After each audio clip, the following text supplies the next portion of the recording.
ಓಂ ಶಾಂತಿ. ಮಧುರಾತಿ ಮಧುರ ಶಿವ ಪರಮಾತ್ಮ ತಂದೆಯ ಮಧುರ ಮಹಾವಾಕ್ಯವನ್ನು ಕೇಳೋಣ. ಇಂದಿನ ಮುರುಳಿಯ ದಿನಾಂಕವಾಗಿದೆ 27/7/2026. ಪ್ರಾತಃ ಮುರುಳಿ ಬಾಪ್ದಾದ ಮಧುಬನ್. ಮಧುರ ಮಕ್ಕಳೇ, ಇಡೀ ಪ್ರಪಂಚದಲ್ಲಿ ನಿಮ್ಮಂತಹ ಅದೃಷ್ಟವಂತರು ಯಾರೂ ಇಲ್ಲ. ನೀವು ರಾಜ ಋಷಿಗಳಾಗಿದ್ದೀರಿ. ರಾಜ್ಯ ಪದವಿಗಾಗಿ ರಾಜಯೋಗವನ್ನು ಕಲಿಯುತ್ತಿದ್ದೀರಿ. ಪ್ರಶ್ನೆಯಾಗಿದೆ, ನಿರಾಕಾರ ತಂದೆಯಲ್ಲಿ ಯಾವ ಸಂಸ್ಕಾರವಿದೆ ಅದನ್ನು ಸಂಗಮದಲ್ಲಿ ನೀವು ಮಕ್ಕಳು ಸಹ ಧಾರಣೆ ಮಾಡಿಕೊಳ್ಳುತ್ತೀರಿ? ಉತ್ತರ, ನಿರಾಕಾರ ತಂದೆಯಲ್ಲಿ ಜ್ಞಾನದ ಸಂಸ್ಕಾರವಿದೆ. ಅವರು ನಿಮಗೆ ಜ್ಞಾನವನ್ನು ತಿಳಿಸಿ ಪತಿತರಿಂದ ಪಾವನರನ್ನಾಗಿ ಮಾಡಿಬಿಡುತ್ತಾರೆ. ಆದ್ದರಿಂದ ಅವರಿಗೆ ಜ್ಞಾನ ಸಾಗರ, ಪತಿತ ಪಾವನನೆಂದು ಹೇಳಲಾಗುತ್ತದೆ. ನೀವು ಮಕ್ಕಳು ಸಹ ಈಗ ಆ ಸಂಸ್ಕಾರವನ್ನು ಧಾರಣೆ ಮಾಡಿಕೊಳ್ಳುತ್ತೀರಿ. ನೀವು ನಶೆಯಿಂದ ಹೇಳುತ್ತೀರಿ, ನಮಗೆ ಭಗವಂತ ಓದಿಸುತ್ತಾರೆ, ನಾವು ಅವರಿಂದ ಕೇಳಿ ಅನ್ಯರಿಗೆ ತಿಳಿಸುತ್ತೇವೆ. ಗೀತೆಯಾಗಿದೆ, ಕೊನೆಗೂ ಆ ದಿನ ಇಂದು ಬಂದಿತು. ಓಂ ಶಾಂತಿ. ಮಧುರಾತಿ ಮಧುರ ಆತ್ಮಿಕ ಮಕ್ಕಳು, ಈ ಗೀತೆಯನ್ನು ಕೇಳಿದಿರಿ. ಈ ಮಹಿಮೆ ಯಾರದು? ಒಬ್ಬ ತಂದೆಯದಾಗಿದೆ. ಶಿವಾಯ ನಮಃ. ಸರ್ವಶ್ರೇಷ್ಠನು ಭಗವಂತನಲ್ಲವೇ? ಮಕ್ಕಳಿಗೆ ತಿಳಿದಿದೆ, ಅವರು ನಮ್ಮ ತಂದೆಯಾಗಿದ್ದಾರೆ. ನಾವೆಲ್ಲರೂ ತಂದೆಯರಾಗಿದ್ದೇವೆ ಎಂದಲ್ಲ. ವಿಶ್ವ ಭ್ರಾತೃತ್ವವೆಂದು ಗಾಯನವಿದೆ. ಸನ್ಯಾಸಿಗಳು ಅಥವಾ ವಿದ್ವಾಂಸರ ಹೇಳಿಕೆಯ ಪ್ರಕಾರ ಈಶ್ವರನು ಸರ್ವವ್ಯಾಪಿ ಎಂದು ಹೇಳಿದರೆ ವಿಶ್ವ ಪಿತೃತ್ವವಾಗಿ ಬಿಡುತ್ತದೆ. ವಿಶ್ವ ಭ್ರಾತೃತ್ವವಾದಾಗ ಅವರು ತಂದೆ ಎಂದು ಸಿದ್ಧವಾಗುತ್ತದೆ. ಅವರಿಂದ ಆಸ್ತಿಯೂ ಸಿಗಬೇಕಾಗಿದೆ. ವಿಶ್ವ ಪಿತೃತ್ವವೆಂದರೆ ಅಲ್ಲಿ ಆಸ್ತಿಯ ಮಾತೇ ಇರುವುದಿಲ್ಲ. ಮಕ್ಕಳಿಗೆ ತಿಳಿದಿದೆ, ನಾವೆಲ್ಲ ಆತ್ಮರ ತಂದೆಯೂ ಒಬ್ಬರೇ ಆಗಿದ್ದಾರೆ. ಅವರಿಗೆ ವಿಶ್ವ ಪಿತನೆಂದು ಹೇಳಲಾಗುತ್ತದೆ. ವಿಶ್ವದಲ್ಲಿ ಯಾರಿದ್ದಾರೆ? ಎಲ್ಲರೂ ಸಹೋದರರಿದ್ದಾರೆ, ಆತ್ಮರಿದ್ದಾರೆ. ಎಲ್ಲರ ಪಿತನು ಒಬ್ಬರೇ ಆಗಿದ್ದಾರೆ. ಎಲ್ಲರೂ ಆ ತಂದೆಯ ಪ್ರಾರ್ಥನೆ ಮಾಡುತ್ತಾರೆ. ಅವರೊಬ್ಬರಿಗೆ ಪೂಜೆ ನಡೆಯಬೇಕು. ಅದು ಸತೋ ಪ್ರಧಾನ ಪೂಜೆಯಾಗಿದೆ. ಇದನ್ನು ಸಹ ತಿಳಿಸಿದ್ದಾರೆ. ಜ್ಞಾನ, ಭಕ್ತಿ ಮತ್ತು ವೈರಾಗ್ಯ. ತಂದೆಯು ಸದ್ಗತಿಗಾಗಿ ಜ್ಞಾನ ಕೊಡುತ್ತಾರೆ. ಜೀವನ್ ಮುಕ್ತಿಧಾಮಕ್ಕೆ ಸದ್ಗತಿ ಎಂದು ಹೇಳಲಾಗುತ್ತದೆ. ಇದನ್ನು ಆತ್ಮವು ಬುದ್ಧಿಯಲ್ಲಿ ಧಾರಣೆ ಮಾಡಿಕೊಳ್ಳಬೇಕಾಗಿದೆ. ನಮ್ಮ ಮನೆಯು ಶಾಂತಿಧಾಮವಾಗಿದೆ. ಅದಕ್ಕೆ ಮುಕ್ತಿಧಾಮ, ನಿರ್ವಾಣಧಾಮವೆಂದು ಹೇಳಲಾಗುತ್ತದೆ. ಎಲ್ಲದಕ್ಕಿಂತ ಒಳ್ಳೆಯ ಹೆಸರಾಗಿದೆ ಶಾಂತಿಧಾಮ. ಇಲ್ಲಂತೂ ಕರ್ಮೇಂದ್ರಿಯಗಳಿರುವ ಕಾರಣ ಆತ್ಮವು ಶಬ್ದದಲ್ಲಿ ಬರುತ್ತದೆ, ಮಾತನಾಡಬೇಕಾಗುತ್ತದೆ. ಸೂಕ್ಷ್ಮವತನದಲ್ಲಿ ಸನ್ನೆಯ ಭಾಷೆ ಇರುತ್ತದೆ. ಸನ್ನೆಯಿಂದ ಮಾತನಾಡುತ್ತಾರೆ, ಶಬ್ದವಿರುವುದಿಲ್ಲ. 3 ಲೋಕಗಳನ್ನು ನೀವು ಅರಿತುಕೊಂಡಿದ್ದೀರಿ. ಮೂಲವತನ, ಸೂಕ್ಷ್ಮವತನ, ಸ್ಥೂಲವತನ. ಬುದ್ಧಿಯಲ್ಲಿ ಇದು ಚೆನ್ನಾಗಿ ಕುಳಿತುಕೊಂಡಿದೆ. ಮನುಷ್ಯ ಸೃಷ್ಟಿಗಾಗಿಯೇ ಹೇಳಲಾಗುತ್ತದೆ. ಈ ಸೃಷ್ಟಿ ಚಕ್ರವು ಸುತ್ತುತ್ತದೆ. ಇದಕ್ಕೆ ವಿಶ್ವದ ಚರಿತ್ರೆ, ಭೂಗೋಳವೆಂದು ಕರೆಯಲಾಗುತ್ತದೆ. ಮನುಷ್ಯರೇ ಇದನ್ನು ತಿಳಿದುಕೊಳ್ಳುವವರಲ್ಲವೇ? ವಿಶ್ವದ ಚರಿತ್ರೆ, ಭೂಗೋಳವನ್ನು ತಿಳಿಸುತ್ತಾರೆ. ಶ್ರೇಷ್ಠಾತಿ ಶ್ರೇಷ್ಠ ತಂದೆಯಾಗಿದ್ದಾರೆ. ವಿಶ್ವದ ಚರಿತ್ರೆ, ಭೂಗೋಳವು ಹೇಗೆ ಪುನರಾವರ್ತನೆಯಾಗುತ್ತದೆ ಎಂಬುದನ್ನು ಅವರೇ ತಿಳಿದುಕೊಂಡಿದ್ದಾರೆ. ಈ ಚಕ್ರವನ್ನು ಅರಿತುಕೊಳ್ಳುವುದರಿಂದಲೇ ನೀವು ಚಕ್ರವರ್ತಿ ರಾಜರಾಗುತ್ತೀರಿ. ದೇವತೆಗಳು ಸಂಪೂರ್ಣ ನಿರ್ವಿಕಾರಿಗಳೆಂದು ಹಾಡುತ್ತಾರೆ. ಲಕ್ಷ್ಮೀನಾರಾಯಣರ ಚಿತ್ರವಿದೆಯಲ್ಲವೇ? ಅವರು ಸಂಪೂರ್ಣ ನಿರ್ವಿಕಾರಿಗಳು ಮತ್ತು ತಮಗೆ ಸಂಪೂರ್ಣ ವಿಕಾರಿಗಳೆಂದು ಹೇಳಿಕೊಳ್ಳುತ್ತಾರೆ. ಸತ್ಯಯುಗದಲ್ಲಿ ಸಂಪೂರ್ಣ ನಿರ್ವಿಕಾರಿಗಳು ಅಥವಾ ಸಂಪೂರ್ಣ ಪಾವನರಿರುತ್ತಾರೆ. ಕಲಿಯುಗದಲ್ಲಿ ಸಂಪೂರ್ಣ ವಿಕಾರಿ, ಸಂಪೂರ್ಣ ಪತಿತರಿದ್ದಾರೆ. ಭಾರತದ ಮಾತೆಯಾಗಿದೆ. ಇದನ್ನು ತಂದೆಯೇ ಬಂದು ಬುದ್ಧಿಯಲ್ಲಿ ಕೂರಿಸುತ್ತಾರೆ. ಮತ್ಯಾರೂ ತಿಳಿದುಕೊಂಡಿಲ್ಲ. ಅವರು ಸತ್ಯಯುಗಕ್ಕೆ ಬಹಳ ಸುದೀರ್ಘ ಸಮಯವನ್ನು ಕೊಟ್ಟು ಬಿಟ್ಟಿದ್ದಾರೆ. ಲಕ್ಷಾಂತರ ವರ್ಷಗಳ ಮೊದಲು ಸತ್ಯಯುಗವಿತ್ತು ಎಂದು ತಿಳಿದುಕೊಂಡಿದ್ದಾರೆ. ಆದ್ದರಿಂದ ಈ ಮಾತುಗಳು ಯಾರ ಬುದ್ಧಿಯಲ್ಲಿಯೂ ಬರುವುದಿಲ್ಲ. ಈಗ ಮಕ್ಕಳು ತಿಳಿದುಕೊಂಡಿದ್ದೀರಿ. ನಾವೀಗ ಸಂಪೂರ್ಣ ವಿಕಾರಿಗಳಿಂದ ಸಂಪೂರ್ಣ ನಿರ್ವಿಕಾರಿಗಳಾಗುತ್ತಿದ್ದೇವೆ. ಸಂಪೂರ್ಣ ಪತಿತರಿಂದ ಸಂಪೂರ್ಣ ಪಾವನರು ಆಗಬೇಕಾಗಿದೆ. ತಂದೆಯು ತಿಳಿಸುತ್ತಾರೆ, ಆತ್ಮದಲ್ಲಿಯೇ ತುಕ್ಕು ಹಿಡಿದಿದೆ. ಸತೋಪ್ರಧಾನರಿಂದ ತಮೋಪ್ರಧಾನವಾಗಿ ಬಿಟ್ಟಿದೆ. ಆತ್ಮದ ಹೋಲಿಕೆ ಮಾಡಲಾಗುತ್ತದೆ. ಇದನ್ನು ಚೆನ್ನಾಗಿ ತಿಳಿದುಕೊಳ್ಳಬೇಕಾಗಿದೆ. ನೀವು ಮಕ್ಕಳು ಬಹಳ ಅದೃಷ್ಟವಂತರಾಗಿದ್ದೀರಿ. ನಿಮ್ಮಂತಹ ಅದೃಷ್ಟವಂತರು ಮತ್ಯಾರೂ ಇಲ್ಲ. ನೀವೀಗ ರಾಜಯೋಗದಲ್ಲಿ ಕುಳಿತಿದ್ದೀರಿ. ರಾಜ ಋಷಿಗಳಾಗಿದ್ದೀರಿ. ರಾಜ್ಯ ಪದವಿಗಾಗಿ ಓದುವಂತಹ ವಿದ್ಯೆಯು ಎಲ್ಲಾದರೂ ಇರುತ್ತದೆಯೇ? ಬಲೆ, ವಕೀಲರನ್ನಾಗಿ ಮಾಡಬಹುದು, ಆದರೆ ವಿಶ್ವದ ಮಹಾರಾಜನನ್ನಾಗಿ ಯಾರು ಮಾಡುವರು? ತಂದೆಯ ವಿನಃ ಮತ್ಯಾರೂ ಮಾಡಲು ಸಾಧ್ಯವಿಲ್ಲ. ಇಲ್ಲಿ ಮಹಾರಾಜರಂತೂ ಯಾರೂ ಇಲ್ಲ. ಸತ್ಯಯುಗಕ್ಕಾಗಿ ಅವಶ್ಯವಾಗಿ ಮಹಾರಾಜರು ಬೇಕು. ಆದ್ದರಿಂದ ತಂದೆಯು ತಿಳಿಸುತ್ತಾರೆ, ಯಾವಾಗ ಭಕ್ತಿಯು ಮುಕ್ತಾಯವಾಗುವುದೋ ಆಗ ನಾನು ಬರುತ್ತೇನೆ. ಈಗ ಭಕ್ತಿಯು ಮುಗಿಯಿತು. ಇದರಲ್ಲಿ ಮತ್ಯಾವುದೇ ಮಾತನ್ನು ತೆಗೆದುಕೊಳ್ಳುವಂತಿಲ್ಲ. ಕೇವಲ ನಮಗೆ ತಂದೆಯೇ ಕುಳಿತು ತಿಳಿಸುತ್ತಾರೆಂಬ ನಶೆ ಇರಬೇಕು. ನಾವಾತ್ಮರಿಗೆ ನಿರಾಕಾರ ತಂದೆಯು ಪರಮಪಿತ ಪರಮಾತ್ಮ ಶಿವನು ಓದಿಸುತ್ತಾರೆ. ಶಿವನನ್ನು ಯಾರೂ ಅರಿತುಕೊಂಡಿಲ್ಲ. ಈಗ ನೀವು ಮಕ್ಕಳು ತಿಳಿದುಕೊಂಡಿದ್ದೀರಿ. ತಂದೆಯು ಪುನಃ ಸ್ವರ್ಗದ ರಾಜಧಾನಿಯನ್ನು ಸ್ಥಾಪನೆ ಮಾಡುತ್ತಿದ್ದಾರೆ. ನಾವು ಅವರಿಗೆ ಮಹಾರಾಜ ಶ್ರೀನಾರಾಯಣ ಮತ್ತು ಮಹಾರಾಣಿ ಶ್ರೀಲಕ್ಷ್ಮಿ ಎಂದು ಹೇಳುತ್ತೇವೆ. ಭಕ್ತಿ ಮಾರ್ಗದಲ್ಲಿ ಸತ್ಯನಾರಾಯಣನ ಕಥೆಯನ್ನು ತಿಳಿಸುತ್ತಾರೆ. ಅಮರ ಕಥೆ ಮತ್ತು ಮೂರನೇ ನೇತ್ರದ ಕಥೆಯಾಗಿದೆ. ತಂದೆಯು ಮೂರನೇ ನೇತ್ರವನ್ನು ಕೊಡುತ್ತಾರೆ. ನರನಿಂದ ನಾರಾಯಣನಾಗುವ ಕಥೆಯನ್ನು ತಿಳಿಸುತ್ತಾರೆ. ಅದೇ ಮಾತುಗಳು ಯಾವುವು ಕಳೆದು ಹೋಗುತ್ತದೆಯೋ ಅವು ಮತ್ತೆ ಭಕ್ತಿ ಮಾರ್ಗದಲ್ಲಿ ಕೆಲಸಕ್ಕೆ ಬರುತ್ತವೆ. ಈಗ ನೀವು ಮಕ್ಕಳು ತಿಳಿದುಕೊಳ್ಳುತ್ತೀರಿ. ತಂದೆಯು ನಮ್ಮನ್ನು ಸ್ವರ್ಗದ ಮಾಲೀಕರನ್ನಾಗಿ ಮಾಡುತ್ತಾರೆ. ನಾವು ಹಕ್ಕುದಾರರಾಗುತ್ತೇವೆ. ಭಗವಂತನು ಸ್ವರ್ಗದ ರಚಯಿತನಾಗಿದ್ದಾರಲ್ಲವೇ? ನಾವು ಭಗವಂತನ ಸಂತಾನರಾಗಿದ್ದೇವೆ ಅಂದ ಮೇಲೆ ನಾವೇಕೆ ಸ್ವರ್ಗದಲ್ಲಿಲ್ಲ? ಕಲಿಯುಗದಲ್ಲಿ ಏಕೆ ಇದ್ದೇವೆ? ಪರಮಪಿತ ಪರಮಾತ್ಮನಂತೂ ಹೊಸ ಪ್ರಪಂಚವನ್ನು ರಚಿಸುತ್ತಾರೆ. ಭಗವಂತನು ಹಳೆಯ ಪ್ರಪಂಚವನ್ನು ರಚಿಸುವರೆ? ಮೊದಲು ಹೊಸ ಪ್ರಪಂಚವನ್ನಾಗಿ ಮಾಡುತ್ತಾರೆ. ಅದರ ನಂತರ ಮತ್ತೆ ಹಳೆಯದನ್ನು ಬೇಡಿಸುತ್ತಾರೆ. ನಾವು ಸತ್ಯಯುಗಕ್ಕಾಗಿ ರಾಜ್ಯವನ್ನು ಪಡೆಯುತ್ತಿದ್ದೇವೆ ಎಂದು ನೀವು ತಿಳಿದುಕೊಂಡಿದ್ದೀರಿ. ಸತ್ಯಯುಗದಲ್ಲಿ ಯಾರಿರುತ್ತಾರೆ? ಈ ಲಕ್ಷ್ಮೀನಾರಾಯಣರ ವಂಶಾವಳಿ ಇರುತ್ತದೆ. ಉಳಿದ ರಾಜರು ಇರುತ್ತಾರಲ್ಲವೇ? ಅವರ ವಿಜಯ ಮಾಲೆಯ ಸಾಕ್ಷಿ ಇದೆ. ಮಕ್ಕಳಿಗೆ ತಿಳಿದಿದೆ. ನಾವೀಗ ವಿಜಯ ಮಾಲೆಯಲ್ಲಿ ಬರುವುದಕ್ಕಾಗಿ ಪುರುಷಾರ್ಥ ಮಾಡುತ್ತಿದ್ದೇವೆ. ಈ ವಿಜಯ ಮಾಲೆಯನ್ನು ಏಕೆ ಪೂಜಿಸಲಾಗುತ್ತದೆ? ಅದರಲ್ಲಿ ಯಾರ ಸೂಚಕವಾಗಿದೆ ಎಂದು ಪ್ರಪಂಚದಲ್ಲಿ ಮಾಲೆಯ ಅರ್ಥವನ್ನು ಯಾರೂ ತಿಳಿದುಕೊಂಡಿಲ್ಲ. ಮಾಲೆಯನ್ನು ಜಪಿಸುತ್ತಾ ಮತ್ತೆ ಹೂವಿಗೆ ನಮಸ್ಕರಿಸುತ್ತಾರೆ. ಪುನಃ ಮಾಲೆಯನ್ನು ಜಪಿಸುತ್ತಾರೆ. ಹೊರಗಿನ ವಿಚಾರಗಳು ಬರಬಾರದೆಂದು ಮಾಲೆಯನ್ನು ಜಪಿಸುತ್ತಾರೆ. ಒಳಗೆ ರಾಮ ರಾಮ ಎಂದು ಹೇಳಿಕೊಳ್ಳುತ್ತಾರೆ. ನಿರಂತರವಾಗಿ ಹೇಳುತ್ತಾ ಇರುತ್ತಾರೆ. ಬಹಳ ಅಭ್ಯಾಸ ಮಾಡುತ್ತಾರೆ. ಇವೆಲ್ಲವೂ ಭಕ್ತಿ ಮಾರ್ಗದ ಮಾತುಗಳಾಗಿವೆ. ಬಹಳ ಭಕ್ತಿ ಮಾಡುವವರು ಕೇವಲ ಯಾವುದೇ ವಿಕರ್ಮ ಮಾಡುವುದಿಲ್ಲ. ತೀವ್ರ ಭಕ್ತಿ ಅವರನ್ನು ನೋಡಿ ಇವರು ಸತ್ಯವಾದಿಯಾಗಿರುವರು ಎಂದು ತಿಳಿದುಕೊಳ್ಳುತ್ತಾರೆ. ಮಂದಿರದಲ್ಲಿ ಮಾಲೆಯನ್ನಿಟ್ಟಿರುತ್ತಾರೆ. ಮಣಿಗಳನ್ನು ತಿರುಗಿಸುತ್ತಾ ಬಾಯಿಂದ ರಾಮ ರಾಮ ಎಂದು ಹೇಳುತ್ತಿರುತ್ತಾರೆ.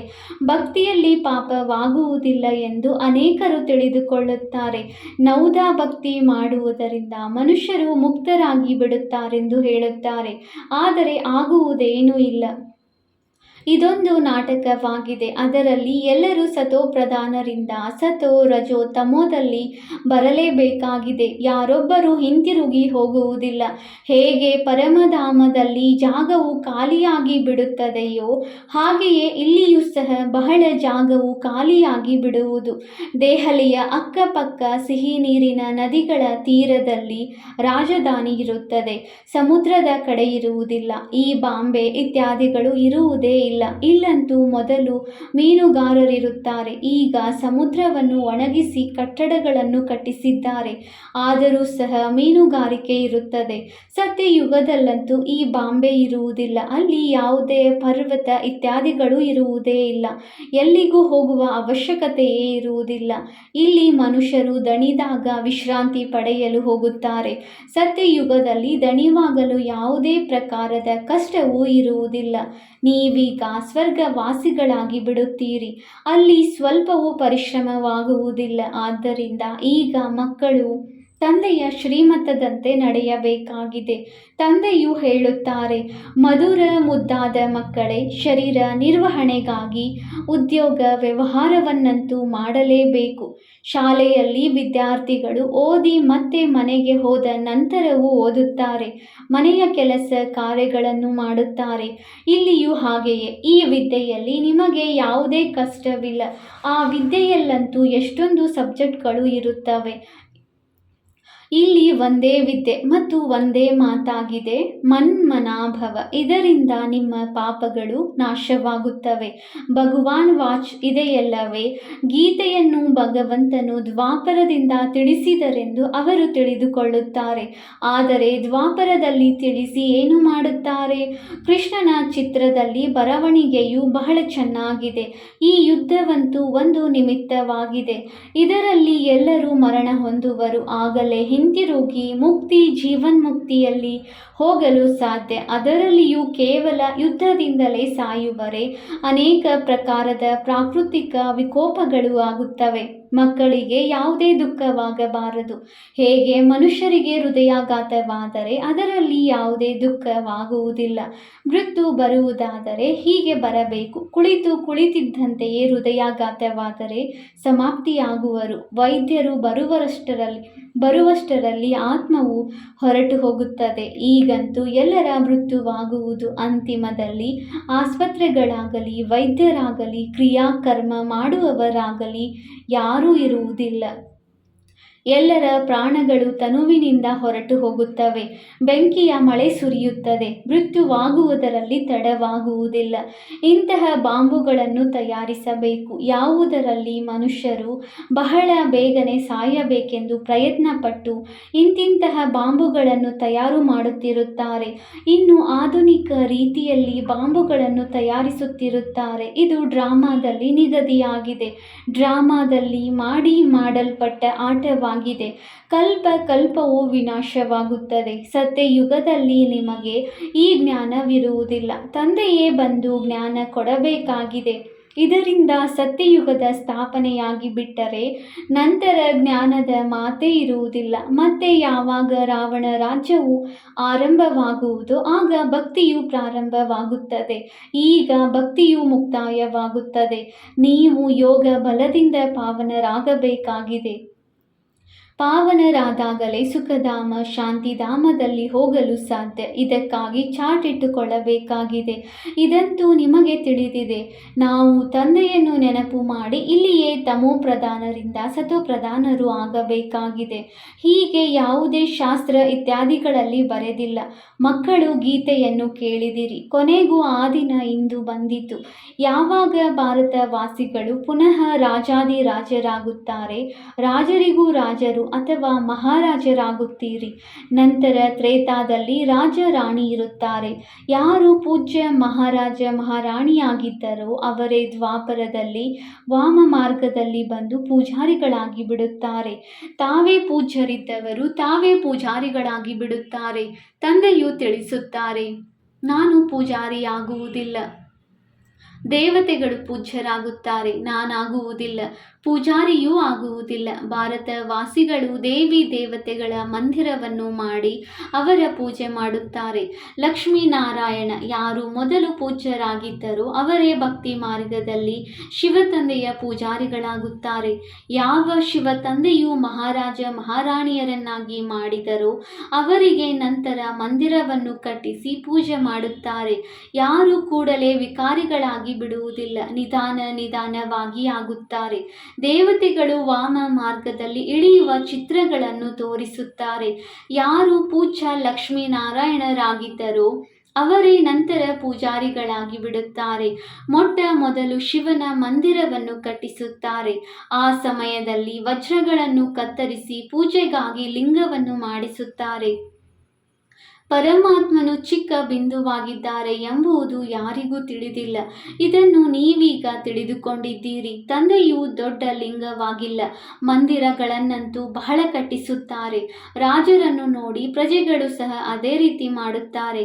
ಮೊಟ್ಟ ಮೊದಲು ಶಿವ ತಂದೆಯ ಪೂಜೆಯಾಗುತ್ತದೆ. ಅದಕ್ಕೆ ಅವ್ಯಭಿಚಾರಿ ಸತೋಪ್ರಧಾನ ಪೂಜೆ ಎಂದು ಹೇಳಲಾಗುತ್ತದೆ. ನಂತರ ಸತೋ ರಜೋ ತಮೋದಲ್ಲಿ ಬರುತ್ತದೆ. ನೀವು ಸಹ ರಜೋ ತಮೋದಲ್ಲಿ ಬಂದಿದ್ದೀರಿ. ಆದ್ದರಿಂದ ಹಿಂದೂಗಳೆಂದು ಹೆಸರನ್ನು ಇಟ್ಟುಕೊಂಡಿದ್ದೀರಿ.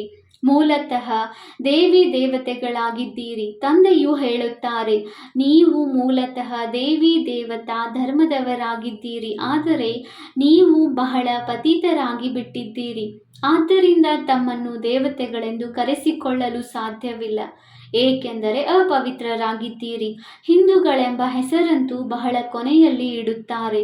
ನೀವೀಗ ತಿಳಿದುಕೊಳ್ಳುತ್ತೀರಿ, ನಾವೇ ಪೂಜ್ಯರಾಗಿದ್ದೆವು. ಈಗ ಸಂಗಮದಲ್ಲಿ ಪೂಜ್ಯರೂ ಅಲ್ಲ, ಪೂಜಾರಿಗಳೂ ಅಲ್ಲ. ನೀವು ಏನು ಮಾಡುತ್ತೀರಿ? ಶ್ರೀಮತದಂತೆ ಪೂಜ್ಯರಾಗುತ್ತಿದ್ದೀರಿ, ಅನ್ಯರನ್ನು ಮಾಡುತ್ತಿದ್ದೀರಿ. ನೀವು ಬ್ರಾಹ್ಮಣರಾಗಿದ್ದೀರಿ.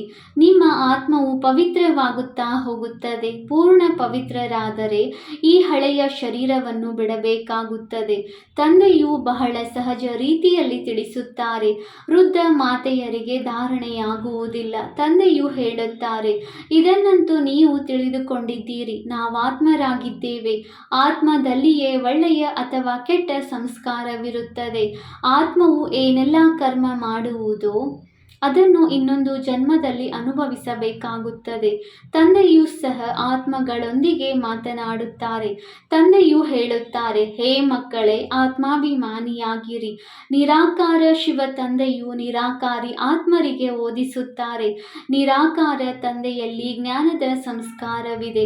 ಅವರಿಗೆ ಶರೀರವಂತೂ ಇಲ್ಲ. ಆದ್ದರಿಂದ ಅವರು ಜ್ಞಾನಸಾಗರ, ಪತಿತ ಪಾವನನಾಗಿದ್ದಾರೆ. ಅವರಲ್ಲಿ ಎಲ್ಲ ಗುಣಗಳಿವೆ. ತಂದೆಯು ಹೇಳುತ್ತಾರೆ, ನಾನು ಬಂದು ನೀವು ಮಕ್ಕಳನ್ನು ಪಾವನರನ್ನಾಗಿ ಮಾಡುತ್ತೇನೆ. ಯುಕ್ತಿಯು ಎಷ್ಟು ಸಹಜವಾಗಿದೆ. ಒಂದೇ ಅಕ್ಷರವಾಗಿದೆ, ಮನ್ಮನಾಭವ. ನನ್ನೊಬ್ಬನನ್ನೇ ನೆನಪು ಮಾಡಿರಿ. ನೆನಪಿನಿಂದಲೇ ನಿಮ್ಮ ವಿಕರ್ಮಗಳು ವಿನಾಶವಾಗುತ್ತದೆ. ಇದನ್ನು ಸಹ ತಿಳಿದುಕೊಂಡಿದ್ದೀರಿ. ನಾವೀಗ ಬ್ರಾಹ್ಮಣರಾಗಿದ್ದೇವೆ. ನಂತರ ಸೂರ್ಯವಂಶಿ, ಚಂದ್ರವಂಶಿ, ವೈಶ್ಯ, ಶೂದ್ರವಂಶೀಯರಾಗುತ್ತೇವೆ. ನಾವೇ ಈ 84 ಜನ್ಮಗಳ ಚಕ್ರದಲ್ಲಿ ಬರುತ್ತೇವೆ. ಮೇಲಿನಿಂದ ಕೆಳಗಿಳಿದಾಗ ಮತ್ತೆ ತಂದೆಯು ಬರುತ್ತಾರೆ. ಈ ಸೃಷ್ಟಿ ಚಕ್ರವು ಸುತ್ತುತ್ತಾ ಇರುತ್ತದೆ. ಈ ಸೃಷ್ಟಿಯು ಹಳೆಯದಾದಾಗ ಪುನಃ ಹೊಸದನ್ನಾಗಿ ಮಾಡಲು ತಂದೆಯು ಬರುತ್ತಾರೆ. ಇದಂತೂ ಬುದ್ಧಿಯಲ್ಲಿ ಕುಳಿತುಕೊಳ್ಳುತ್ತದೆಯಲ್ಲವೇ? ಈ ಚಕ್ರವು ಬುದ್ಧಿಯಲ್ಲಿ ತಿರುಗಬೇಕಾಗಿದೆ. ನೀವೀಗ ಸ್ವದರ್ಶನ ಚಕ್ರಧಾರಿಗಳಾಗುತ್ತೀರಿ. ಯಾವುದರಿಂದ ಮತ್ತೆ ಹೋಗಿ ಚಕ್ರವರ್ತಿ ರಾಜರಾಗುತ್ತೀರಿ. ಒಳ್ಳೆಯದು. ಮಧುರಾತಿ ಮಧುರ ಅಗಲಿ ಹೋಗಿ ಮರಳಿ ಸಿಕ್ಕಿರುವ ಮಕ್ಕಳ ಪ್ರತಿ ಮಾತಾಪಿತ ಬಾಪ್ದಾದಾರವರ ನೆನಪು, ಪ್ರೀತಿ ಹಾಗೂ ಸುಪ್ರಭಾತ. ಆತ್ಮಿಕ ಮಕ್ಕಳಿಗೆ ಆತ್ಮಿಕ ತಂದೆಯ ನಮಸ್ತೆ.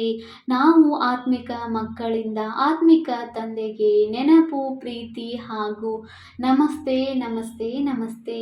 ಧಾರಣೆಗಾಗಿ ಮುಖ್ಯ ಸಾರ. ಪಾಯಿಂಟ್ ನಂಬರ್ 1, ಶ್ರೀಮತದ ಅನುಸಾರ ಪೂಜ್ಯರು ಆಗಬೇಕಾಗಿದೆ. ಆತ್ಮದಲ್ಲಿ ಯಾವ ಕೆಟ್ಟ ಸಂಸ್ಕಾರವು ಬಂದು ಬಿಟ್ಟಿದೆಯೋ ಅದನ್ನು ಜ್ಞಾನ ಯೋಗದಿಂದ ಸಮಾಪ್ತಿ ಮಾಡಬೇಕಾಗಿದೆ. ಸಂಪೂರ್ಣ ನಿರ್ವಿಕಾರಿಗಳು ಆಗಬೇಕಾಗಿದೆ. ಪಾಯಿಂಟ್ ನಂಬರ್ 2, ಶರೀರ ನಿರ್ವಹಣೆಗಾಗಿ ಕರ್ಮ ಮಾಡುತ್ತಲೂ ವಿದ್ಯೆಯನ್ನು ಓದಬೇಕು ಹಾಗೂ ಓದಿಸಬೇಕಾಗಿದೆ. ಯೋಗ ಬಲದಿಂದ ಪಾವನರಾಗಿ ರಾಜ್ಯ ಪದವಿಯನ್ನು ಪಡೆಯಬೇಕಾಗಿದೆ. ವರದಾನ: ತಮ್ಮ ಶ್ರೇಷ್ಠ ಸ್ಥಿತಿಯ ಮೂಲಕ ತಮ್ಮ ಮುಂದೆ ಮಾಯೆಯನ್ನು ಬಾಗಿಸುವಂತಹ ಶ್ರೇಷ್ಠ ಪದವಿಯ ಅಧಿಕಾರಿ ಭವ. ಮಹಾನ್ ಆತ್ಮರೆಂದಿಗೂ ಯಾರ ಮುಂದೆಯೂ ಬಾಗುವುದಿಲ್ಲ. ಅವರ ಮುಂದೆ ಎಲ್ಲರೂ ಬಾಗುವರು. ಹಾಗೆಯೇ ತಾವು ತಂದೆಯಿಂದ ಆಯ್ಕೆಯಾಗಿರುವ ಸರ್ವಶ್ರೇಷ್ಠ ಆತ್ಮರು ತಾವೆಲ್ಲಿಯೂ ಯಾವುದೇ ಪರಿಸ್ಥಿತಿಯಲ್ಲಿಯೂ ಅಥವಾ ಮಾಯೆಯ ಭಿನ್ನ ಭಿನ್ನವಾದ ಆಕರ್ಷಣೆಗೊಳಿಸುವ ರೂಪಗಳಲ್ಲಿ ತಮ್ಮನ್ನು ಬಾಗಿ ಭಾಗಿಸಲು ಸಾಧ್ಯವಿಲ್ಲ. ಈಗಿನಿಂದ ಸದಾ ಭಾಗಿಸುವಂತಹ ಸ್ಥಿತಿಯಲ್ಲಿ ಸ್ಥಿತರಾಗಿ ಇರುತ್ತೀರೆಂದರೆ ಶ್ರೇಷ್ಠ ಪದವಿಯ ಅಧಿಕಾರವು ಪ್ರಾಪ್ತಿಯಾಗುವುದು. ಇಂತಹ ಆತ್ಮರ ಮುಂದೆ ಸತ್ಯಯುಗದಲ್ಲಿಯ ಪ್ರಜೆಗಳು ಸ್ವಮಾನದಿಂದ ಬಾಗುವರು ಹಾಗೂ ದ್ವಾಪರದಲ್ಲಿ ತಮ್ಮ ನೆನಪಾರ್ಥದ ಮುಂದೆ ಭಕ್ತರು ಬಾಗುತ್ತಾ ಇರುತ್ತಾರೆ. ನಮಸ್ಕರಿಸುವುದು. ಸ್ಲೋಗನ್: ಕರ್ಮದ ಸಮಯದಲ್ಲಿ ಯೋಗದ ಸಮತೋಲನವು ಪರಿಪಕ್ವವಾಗಿ ಇದ್ದರೆ ಹೇಳಲಾಗುತ್ತದೆ ಕರ್ಮಯೋಗಿ. ಅವ್ಯಕ್ತ ಸೂಚನೆ: ಜ್ವಾಲಾ ಸ್ವರೂಪ ಸ್ಥಿತಿಯಲ್ಲಿರುತ್ತಾ ಶಕ್ತಿಶಾಲಿ ನೆನಪಿನ ಅನುಭವ ಮಾಡಿ. ಕೆಲ ಮಕ್ಕಳು ಹೇಳುತ್ತಾರೆ, ಯಾವಾಗ ಯೋಗದಲ್ಲಿ ಕುಳಿತುಕೊಳ್ಳುತ್ತೀರಿ ಆಗ ಆತ್ಮ ಅಭಿಮಾನಿಯಾಗುವ ಬದಲು ಸೇವೆ ನೆನಪು ಬರುತ್ತದೆ. ಆದರೆ ಹೀಗೆ ಆಗಬಾರದು, ಏಕೆಂದರೆ ಅಂತಿಮ ಸಮಯದಲ್ಲಿ ಒಂದು ವೇಳೆ ಅಶರೀರಿಯಾಗುವ ಬದಲಾಗಿ ಸೇವೆಯ ಸಂಕಲ್ಪ ಬಂದರೂ ಸಹ ಸೆಕೆಂಡಿನ ಪೇಪರ್ನಲ್ಲಿ ಫೇಲ್ ಆಗಿ ಬಿಡುವಿರಿ. ಆ ಸಮಯದಲ್ಲಿ ತಂದೆಯ ನಿರಾಕಾರಿ, ನಿರ್ವಿಕಾರಿ, ನಿರಹಂಕಾರಿ ಬಿಟ್ಟರೆ ಬೇರೆ ಏನೂ ನೆನಪು ಬರಬಾರದು. ಸೇವೆಯಲ್ಲಿ ನಂತರವೂ ಸಾಕಾರದಲ್ಲಿ ಬಂದು ಬಿಡುತ್ತೀರಿ. ಆ ಸಮಯ ಏನು ಬೇಕೋ ಆ ಸ್ಥಿತಿಯಲ್ಲಿರಲಿಲ್ಲವೆಂದರೆ ಮೋಸ ಹೋಗುತ್ತೀರಿ. ಓಂ ಶಾಂತಿ.